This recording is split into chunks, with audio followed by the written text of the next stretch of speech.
How are you? Good. I'll let my staff get settled. There's a lot of news today, so I look forward to taking your questions. Good to see you. And I have some updates for you as well. Later today, President Trump will address the Business Roundtable's quarterly meeting, where he will tout his pro-growth economic agenda and answer questions before more than 100 of our nation's leading CEOs. In fact, it's the largest attendance ever for this event because business leaders are so eager and encouraged by President Trump's return to Washington. This follows President Trump's roundtable yesterday with the Technology CEO Council here at the White House, where he met with key leaders in the technology industry. And last night, President Trump also held an official swearing-in ceremony in the Oval Office for Sean Curran, who is now the 28th Director of the United States Secret Service. Sean demonstrated unbelievable bravery under gunfire in Butler, Pennsylvania this past July when an assassin tried to kill President Trump. As someone who got to know Sean personally throughout the campaign last year, I can say unequivocally that there is nobody better suited for this important role. And following the confirmation of Labor Secretary Lori Chavez DeRumer last night, the Senate has now confirmed 21 of President Trump's well-qualified cabinet-level nominees, far outpacing the previous administration. And looking ahead, tomorrow, the president will welcome the Taoiseach Micheál Martin of Ireland for the annual White House Shamrock ceremony. And Thursday, President Trump will welcome the NATO Secretary General for a working meeting and lunch. On the economy, February's jobs report was good news for America, particularly our manufacturing sector. The manufacturing sector gained 10,000 new jobs in just 1 month under President Trump. This rebound was led by the automobile sector, where we saw 9,000 new auto jobs created already. That is the most auto jobs added to the economy in 15 months. This was a complete turnaround from the Biden administration, where we were losing an average of 9,000 manufacturing jobs per month last year. Reuters is out with a report that a number of companies are now looking at expanding their presence or bringing their businesses into America because of President Trump's policies. And just moments ago, before coming out here, I saw another report by Reuters revealing that Merck has opened a $1 billion facility at its North Carolina site. This is just the latest pharmaceutical company to boost its U.S. manufacturing in lieu of President Trump's tariffs. This announcement follows Eli Lilly's plans to invest at least $27 billion to build 4 new manufacturing plants here in the United States. And Pfizer has also said it's considering moving their manufacturing overseas right here to the United States of America. As the president has said over and over again, when we purchase products made in the USA, the profits stay here, the revenue stays here, and most importantly, the jobs stay here. And despite the globalist mainstream media's attempts to worry consumers, President Trump will not repeat the trend of past American presidents who broke their promises to the American public and smiled while they stuck a knife in the back of American workers and shipped their jobs overseas. Our country has lost more than 5 million jobs in more than 90,000 factories due to devastating globalization over the last 3 decades alone. North Carolina lost 300,000 manufacturing jobs, including 60% of its furniture manufacturing jobs in the years following NAFTA. And in Michigan, globalist policies destroyed 250,000 jobs, including 40% of the auto industry, which again we know is clawing back because of President Trump's action already. These are harrowing statistics that represent countless towns and families who have been completely destroyed. But the America Last globalist era is ending under President Trump. He will no longer allow our country and our workers, our hard-working American families, to be ripped off. On another very important issue for the president, he continues to work hard to secure the border.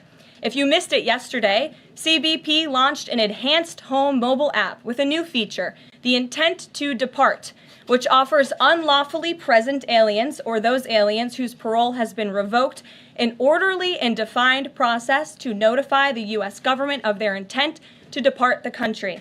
The CBP Home app strengthens our mission to secure the border and provides illegal aliens with a straightforward way to leave now before facing much harsher consequences later. A new report from Bloomberg just found that the number of aliens trying to reach our country by traveling through the jungle to Central America dropped a whopping 99% last month. And this follows the incredible news that illegal border crossings plummeted last month as well, down 94% at our southern border from last February under the Biden administration. As President Trump made clear during his historic address to Congress, we must finish this job and continue to carry out the largest deportation campaign in American history. And that is why the president fully endorses the continuing resolution that is before Congress and was negotiated by Speaker Johnson. He is encouraging all Republicans to vote yes on this clean CR, which freezes funding at current levels and will prevent the Democrats from getting their long-awaited government shutdown. Voting against this CR will hurt the American people and kill the incredible momentum that President Trump has built over the past 51 days. And lastly, before I take questions, I would like to commend the Washington Post, who I believe is in the room today. According to a new report from Axios, the Washington Post is overhauling their newsroom structure. It appears that the mainstream media, including the Post, is finally learning that having disdain for more than half of the country who supports this president does not help you sell newspapers. It's not a very good business model. And that's why we have people in our new media seat. And today we have Sargar Aneti, who is the host of Breaking Points, a popular political YouTube news and podcast show that has racked up nearly 1 billion views on YouTube, several hundred million podcast downloads since its launch in June 2021. He's also a former member of the White House Correspondents Association, but is now a part of the thriving independent media.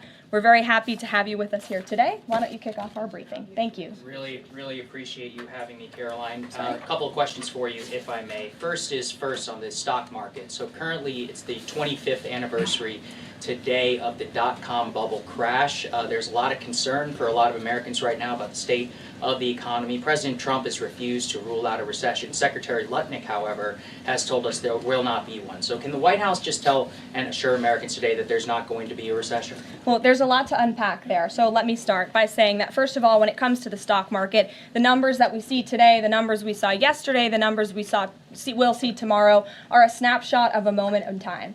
And as President Trump has said, and I'm here to echo the remarks of this president of this White House, we are in a period of economic transition. We are in a period of transition from the mess that was created under Joe Biden in the previous administration. Joe Biden left this country in an economic disaster. Several statistics to point out. The delinquency rate on credit card loans increased 63% under Joe Biden, hitting a near 12-year high.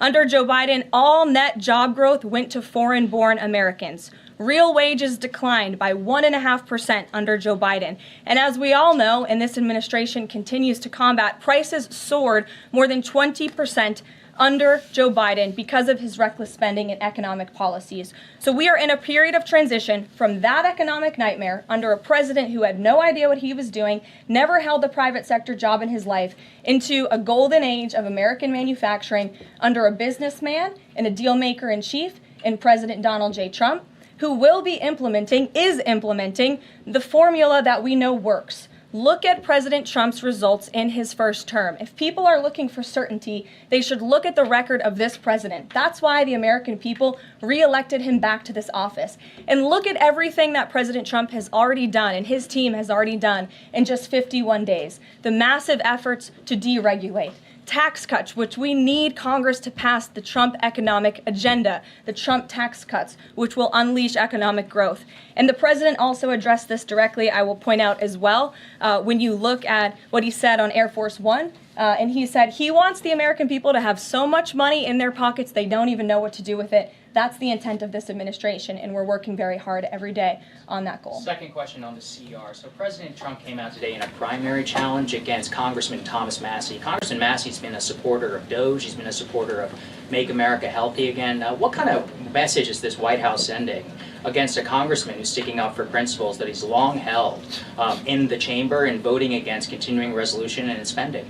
I think the president has made it very clear that he believes it's critical for conservatives and Republicans and frankly all members of Congress to get behind this continuing resolution to keep the government funded. The president wants to continue the momentum that he has built over the last 51 days.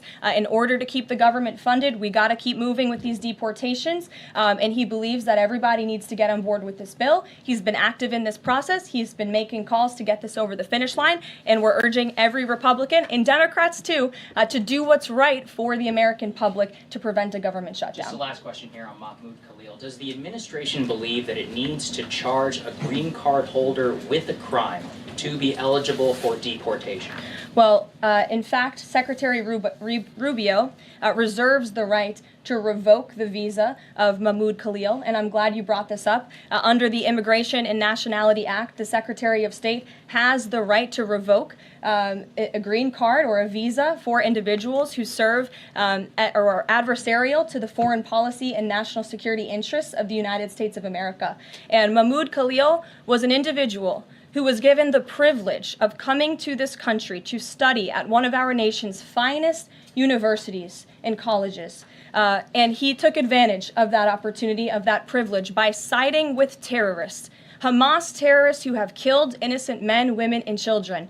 This is an individual who organized group protests that not only disrupted college campus classes and harassed Jewish American students and made them feel unsafe on their own college campus, but also distributed pro-Hamas propaganda, flyers with the logo of Hamas. That is what the behavior and activity that this individual engaged in. And I have those flyers on my desk. They were provided to me by the Department of Homeland Security. I thought about bringing them into this briefing room to share with all of you, but I didn't think it was worth the dignity of this room to bring that pro-Hamas propaganda. But that's what this individual distributed on the campus of Columbia University. And this administration is not going to tolerate individuals having the privilege of studying in our country and then siding with pro-terrorist organizations that have killed Americans. We have a zero-tolerance policy for siding with terrorists, period. Peter Ducey. Thank you, Caroline. So you said that the Dow dropping and dropping and dropping is a period of transition. You're sure nobody here at the White House shorted the Dow? No, I don't think so. Okay.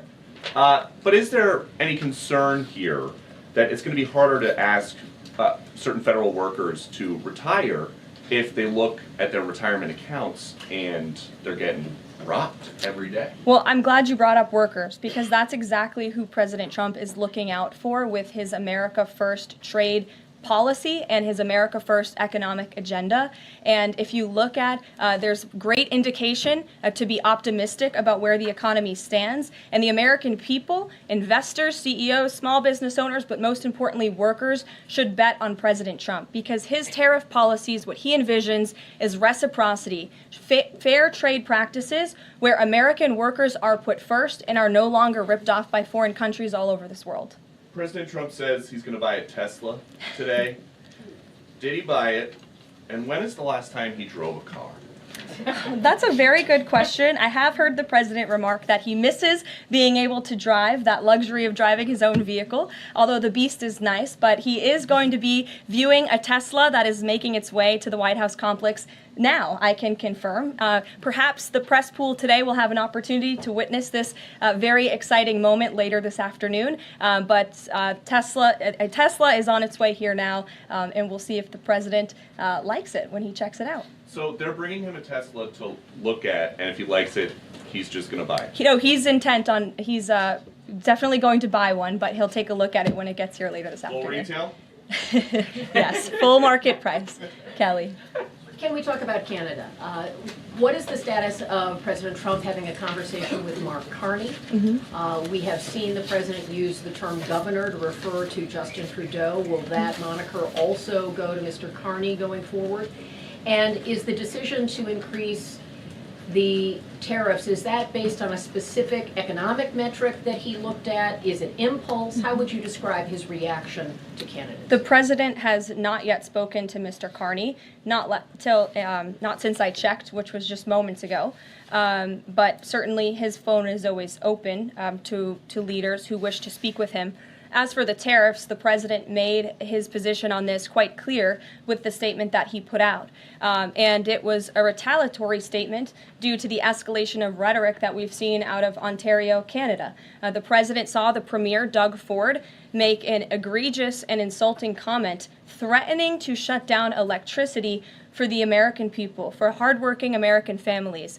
He made that threat. The president saw that and has an obligation and a responsibility to respond accordingly and represent the interests of the American people. So he has made the decision to add a 25% tariff.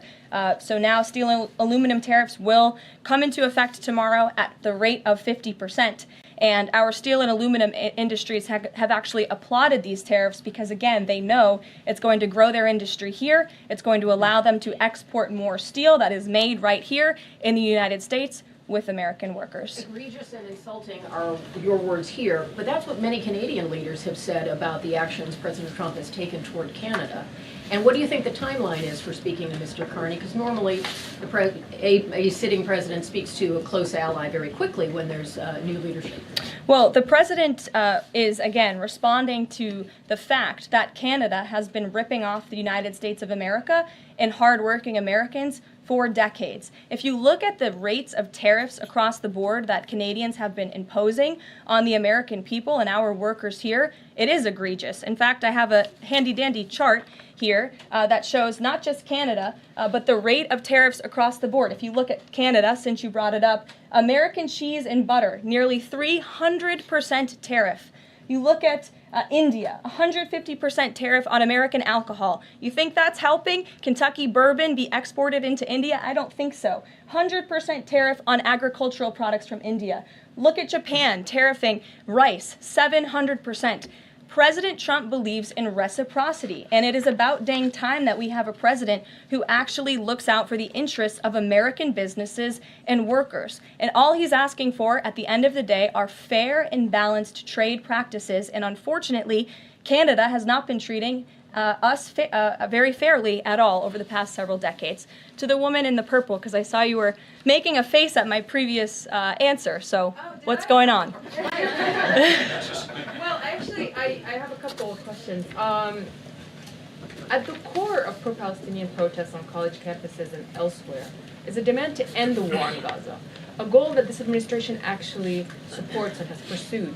So why has this not been acknowledged or highlighted even? Because these colleges and these protests have again put out Hamas propaganda. The flyers that have been distributed call for violence. The flyers that have been distributed have the logo of an organization that has held Americans hostage, that murdered innocent babies, that murdered men, women, and children. They are a designated foreign terrorist organization, and we are not going to tolerate non-citizens, foreigners who come here on a visa engaging in such behavior, siding with terrorists. And the Secretary of State reserves the authority to revoke the green card or the visa of an individual who serves as an actually it says right here, reasonable grounds to believe that the alien's presence or activities in the United States would have potentially serious adverse foreign policy consequences to the United States. And I think siding with Hamas makes that quite clear.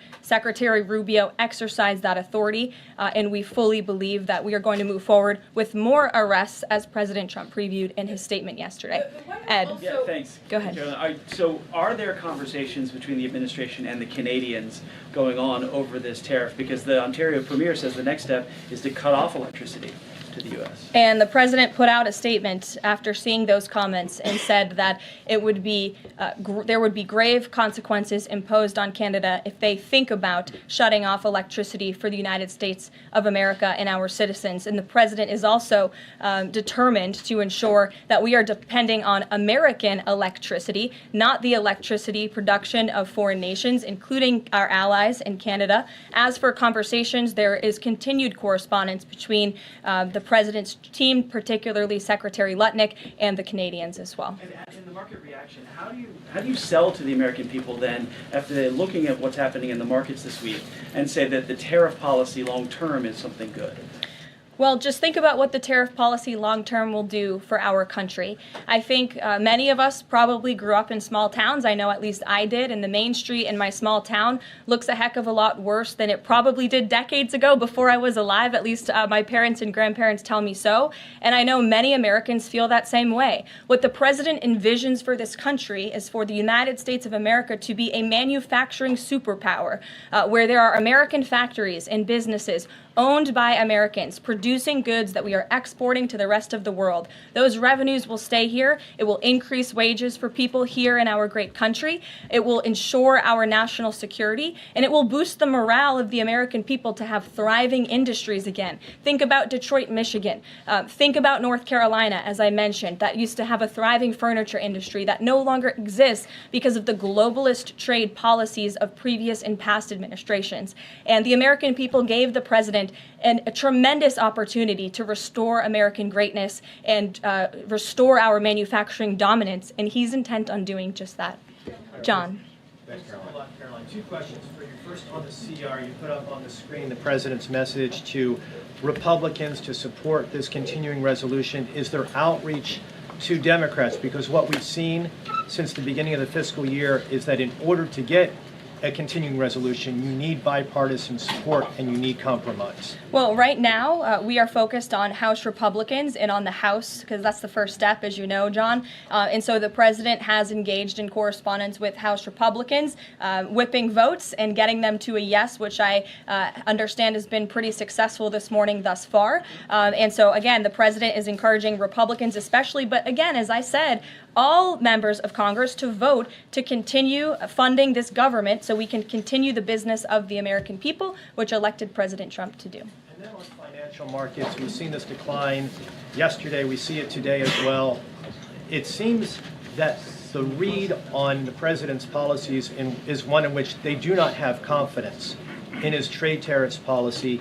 They do not have confidence in what the president said to Fox News over the weekend, that he didn't rule out the idea of a recession. What is your read in terms of the decline that we've seen over the last week and a half in financial markets? Well, I think there's actually a lot of reason to be confident, and many people do feel confident. Just look at the nearly $2 trillion in private investment that this president has secured. Look at the comments made by the CEO of Apple, one of the biggest companies in this world, who said that he is bullish on the future of American innovation under the leadership of President Trump.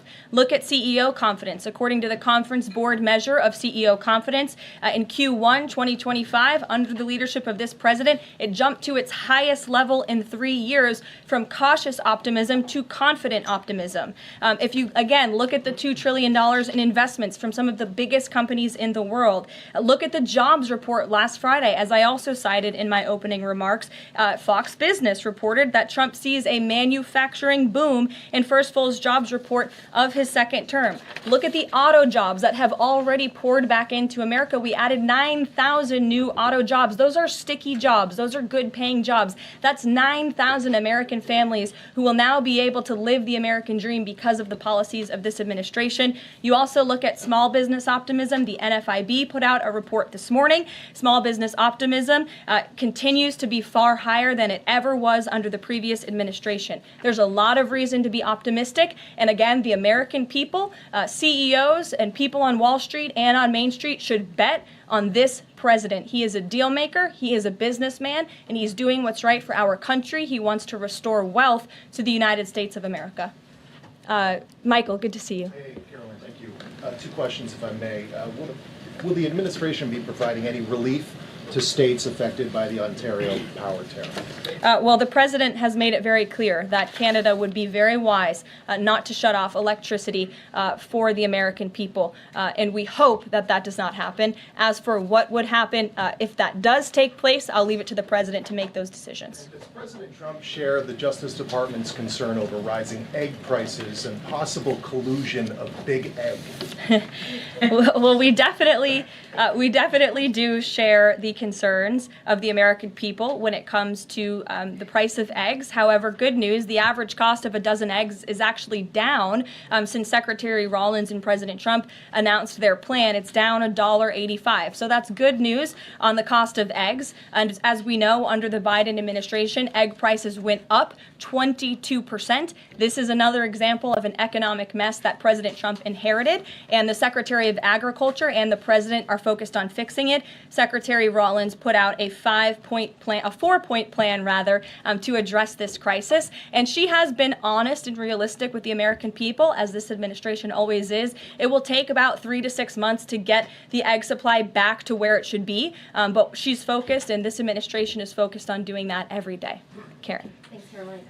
Just back on the markets, you said that what we're seeing this week right now on Wall Street is a snapshot of a moment in time. But does the president think he bears any responsibility for the turmoil in the stock market this week? Look, the president is unwavering in his commitment to restore American manufacturing and global dominance, and I think he doubled down on that this morning with his new statement and the tariffs that will be implemented tomorrow on steel and aluminum.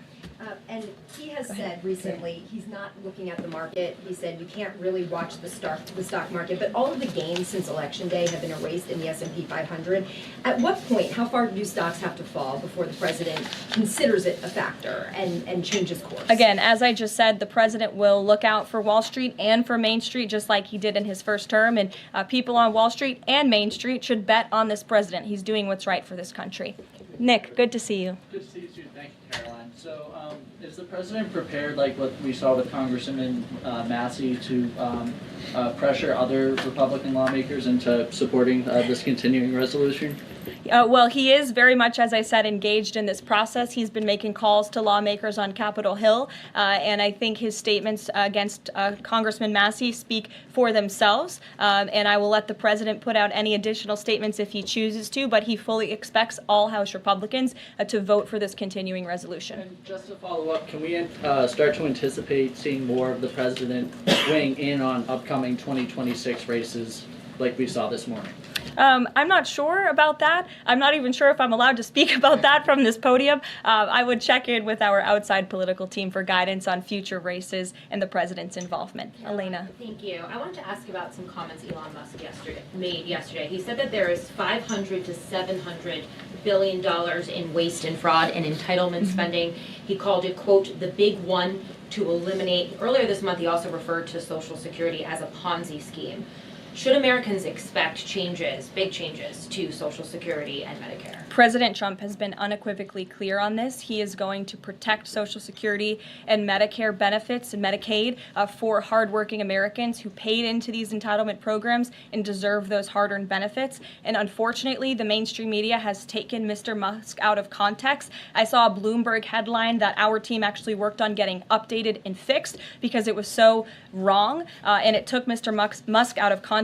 What he was specifically referring to cutting was the waste and the fraud and abuse that does exist in these programs. According to an IG report from the Social Security Administration, there's more than $70 billion of fraud in the Social Security program alone that we know of. And so the president will continue to protect these programs for hardworking Americans, and actually cutting the waste, fraud, and abuse out of these programs will protect it for hardworking Americans. But Caroline, respectfully, he said around $500 to $700 billion. There was no evidence to claim that, and also if that is the case, that would represent more than a third of what Social Security paid out last year, maybe 20% of Social Security and Medicare. Again, if you read his full quote, he said, we think, so it's an estimate based on what he's seen. He's not saying definitively, he's saying that's what DOJ suspects and thinks. And that's exactly why DOJ was created, to ensure that we are investigating the fraudulent spending, the wasteful abuse across our federal government. And I would remind everybody in this room that 77% of the American people support this effort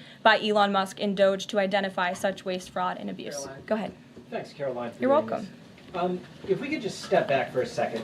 When President Trump last addressed the BRT when he was on the campaign trail, his big push was on tax cuts.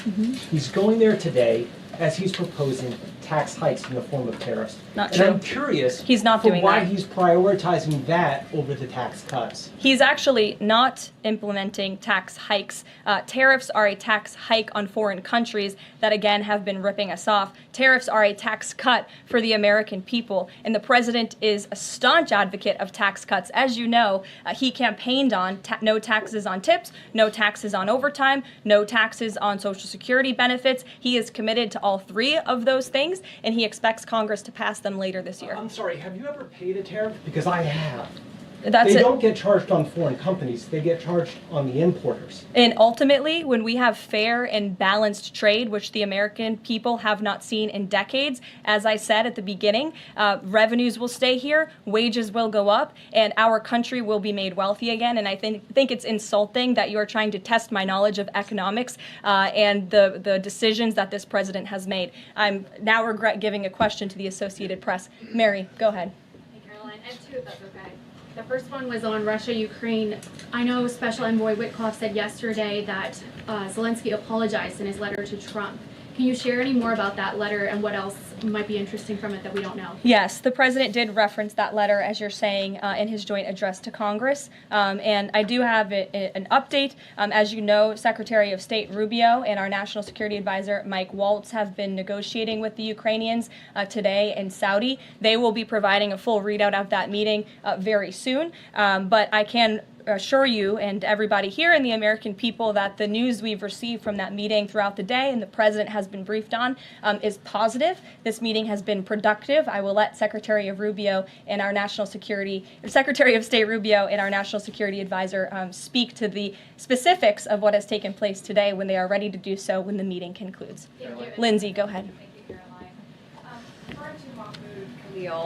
The president has said this is the first of many arrests like this. Does the administration have a rough estimate of how many arrests you're planning to make similar? I don't have an estimate. I do know that DHS, based on very good intel that they have gathered at the direction of the president's executive order, which made it very clear to the Department of Homeland Security that engaging, as I said, in anti-American, anti-Semitic, pro-Hamas protests will not be tolerated. So since the president signed that executive order and since Secretary of Known has taken the oath at DHS, they have been using intelligence to identify individuals on our nation's colleges and universities, on our college campuses, who have engaged in such behavior and activity, and especially illegal activity. And so I don't have a readout on how many arrests will come, but I do know that DHS is actively working on it. And I also know that Columbia University has been given the names of other individuals who have engaged in pro-Hamas activity, and they are refusing to help DHS identify those individuals on campus. And as the president said very strongly in his statement yesterday, he is not going to tolerate that, and we expect all America's colleges and universities to comply with this administration's policy. Jasmine. Thank you so much, Caroline, for the question. On Canada, after all of these threats to increase tariffs or turn off electricity, I wonder, does this administration still consider Canada to be a close ally of the United States? Well, I think Canada is a neighbor. They are a partner. They have always been an ally. Perhaps they are becoming a competitor now. But as the president also laid out in his Truth Social post today, he believes that Canadians would benefit greatly from becoming the 51st state of the United States of America. And I actually looked into some of the research about the cost of living in Canada, and the cost of living is much higher than it is here in the United States of America. The average cost of a home in Canada is much higher. In Quebec, the highest tax rate for an income of $150,000 or more is 53.3%, more than half of Canadians' incomes they are being taxed on. So the president has made it clear that he believes Canadians would be better served economically, militarily, if they were to become the 51st state of the United States of America. Reagan. Thank you, Caroline. A week ago, Attorney General Bondi said a truckload of Epstein files had been delivered to her office from the SDNY. When can we expect those files to be released to the public? I would defer you to the Department of Justice. I don't have a timeline here. Do you have any update on the JFK files? I don't at this moment. Again, I would defer you to our DNI director, Tulsi Gabbard, and also the Department of Justice. I know that they are working on that diligently, as the president requested them to do. Christian. Thanks, Caroline. Two questions. Since we've been talking a lot about tariffs, have there been any updates on standing up the External Revenue Service to collect revenue from that? Well, we need reciprocal tariffs to go into effect first, and as you know, the president will be rolling those out on April 2nd, and then the next start of that process is collecting that revenue to ultimately create the External Revenue Service, which Secretary Lutnick is working very hard on and is quite enthusiastic about, if you have noticed from his media interviews. Can the president do that through executive action, or will it require legislation? Well, the president already signed an executive order to direct the Secretary of Commerce to establish the External Revenue Service, or at least to identify ways in which it can be done. I would defer you to the Department of Commerce for more on specifics on that. Sure, in the back. Thank you very much, Caroline. I have a few questions on South Korea and North Korea. First question, as you know, South Korean President Yoon has been released from illegal detention.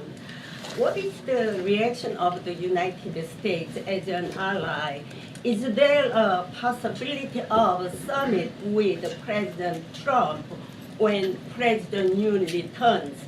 Second question on North Korea. North Korea launched the several ballistic missiles into the west coast yesterday.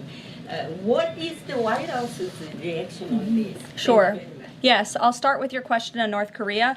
We condemn these actions and we call on North Korea to stop their unlawful and destabilizing actions. As for South Korea, the U.S. and Republic of Korea's alliance is ironclad, and the Trump administration remains in close contact with our South Korean counterparts as we work together to promote a free and open Indo-Pacific. Sure. First question you didn't answer that release of South Korean president from jail. I don't have anything on that, but I can certainly check in with the National Security Council and get back to you. Sure, good to see you. Press Secretary, many are concerned about the validity of President Biden's official actions and also his pardons of the possible criminal actions of individuals such as his family members and Liz Cheney, as information is emerging that many of his official actions were auto-signed, possibly even the pardons, and without his knowledge or consent. Does the White House have any information available currently that Biden was actually the one that approved and signed those pardons? And second question, will the DOJ investigate whether President Biden's cognitive decline allowed unelected staff to push through radical policy and pardons without his knowing approval? I don't know the answer to that question, but I can check in with our folks here who may know the answer to that question and get back to you. Dasha, go ahead. Caroline, you did a great job articulating the vision that President Trump has for what he believes his tariffs can do in terms of bringing jobs back to the United States. I asked you last week about how much Americans might need to buckle up for some short-term pain, a conversation that with the President and Treasury Secretary Scott Bessent have had with the people. I'm wondering, how high is the pain threshold for President Trump and for this White House as you watch some of the turbulence in the stock markets, as you field concerns from businesses and potentially see some of those approval ratings drop in the short term? How much is he willing to stomach that, and will he stay committed to his vision for tariffs even as all of this comes up? Well, the president has been working hard every single day to alleviate the pain that was inflicted by the previous administration through massive deregulation, through drill baby drill, as we like to call it, unleashing the might of our energy industry, which we know will ultimately drive down costs for consumers here at home. And again, as I mentioned, the president is intent on signing tax cuts for the American people to put more money back into their pockets, which will ultimately unlock consumer confidence. And again, I'll reiterate the president's words in layman's terms as he does best. The president wants the American people to have so much more money in their pockets, they don't know what to do with it. That's the goal of this administration, through tariffs, through tax cuts, through deregulation, and through unleashing the potential of our energy industry. I have two more quick notes before I wrap up. April 28th, I can confirm that the Philadelphia Eagles will be here at the White House to celebrate their Super Bowl victory. I know there was a lot of fake news about an invitation that wasn't sent or was sent. We want to correct the record. We sent an invitation. They enthusiastically accepted, and you will see them here on April 28th. And lastly, on a sad note, I would like to express our condolences to Fox News and to the entire Fox family who did lose a cameraman, Craig Savage, who passed away at at 61 years old recently, a very tragic death, an individual who was a great man and covered this building for many, many years. So the entire press office, the communications office here wants to express our condolences with his family and also with Fox News. And I'll see you guys later. Perhaps you'll see the president in a Tesla later this afternoon. Have a good one. Thanks.